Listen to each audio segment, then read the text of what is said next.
از این مرد आप इधर ही ये इधर से निकालिए ये ज़ाविये में से खुशामदीद कहते हैं।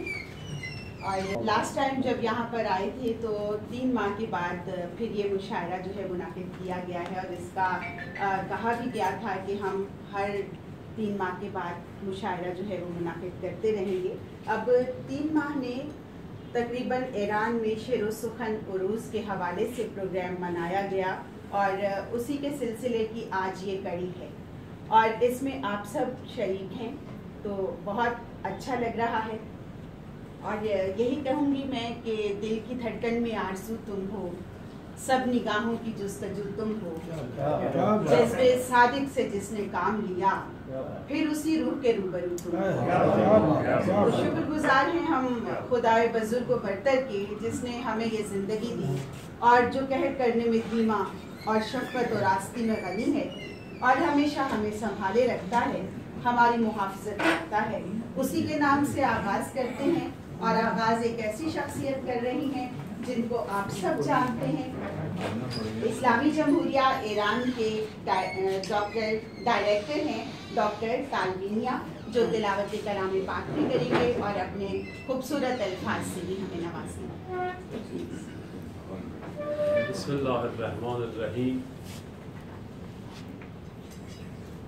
बिस्मिल्लाहिर्रहमानिर्रहीम। इन्ना अतैनाकल कौसर फसल्लि लिरब्बिका वन्हर इन शानिअक हुवल अबतर। सल्लल्लाहु अलैहि व सल्लम।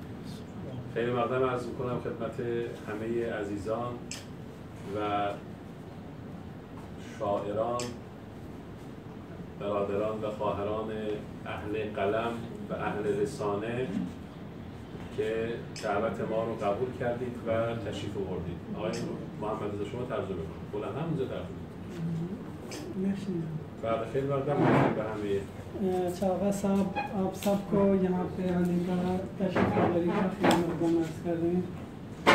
امیدوارم که انشالله این جلسات فصلی ما که در واقع 3 ماه یک بار برگزار میشه محفلی باشه که انشالله شاعران عزیز همدیگر رو ملاقات کنن و جدیدترین و بهترین اشعارشون رو قرائت کنن. और उम्मीद है ये जो इस तरह के जो मजलिस में फिल्म बर्पा हो रही है इससे शुअरा को सब इकट्ठे होकर अपने अशार को सुना के यहाँ एक मौका मिले सबको यहाँ पर मुस्तफ़िद।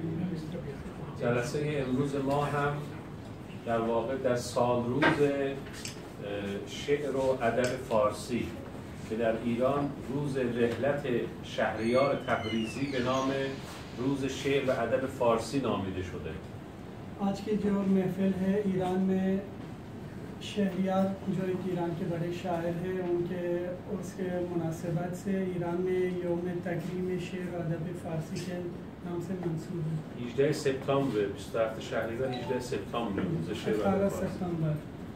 و همچنین چند روز دیگه در ایران برنامه‌های بزرگی در خصوص مقام حافظ شیرازی، بزرگداشت حافظ شیرازی برگزار خواهد شد. 20 مهر که دیگه بکنم چندم اکتبر میشه نمیدونم در ایران برگزار میشه. ما این 2 تا جلسه رو جمع کردیم یک جا، هم بزرگداشت شهریار تبریزی و هم بزرگداشت استاد سخن حافظ شیرازی.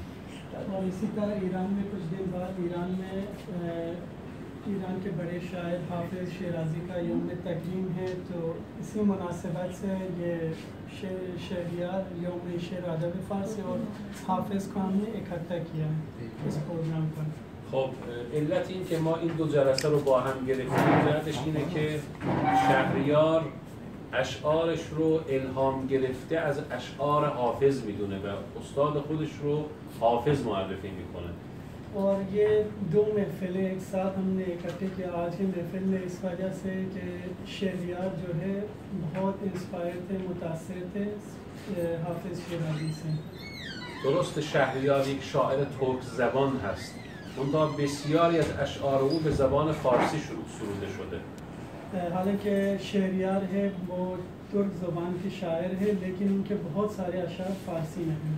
منتها اشتهار شهریار، میدونید شهریار دانشجوی سال آخر رشته پزشکی بوده که در زمان محمد رضا شاه پهلوی سیستم اطلاعاتی و امنیتی اون شاهان ظالم ایشون رو دنبال میکردن و اذیت میکردن و ایشون منزوی میشه و وقتی منزوی میشه مشکلات براش پیش میارن. یک چهره سیاسی بوده، فعال سیاسی بوده، اجتماعی بوده و سال آخر پزشکی یک مصیبت هایی از طرف حکومت برای ایشون به وجود میاد در خصوص مسائل خانوادگی که ایشون دیگه رشته پزشکی رو رها میکنه و از تهران فرار میکنه به طرف تبریز و در واقع اون شاعر بودن شکوفا میشه.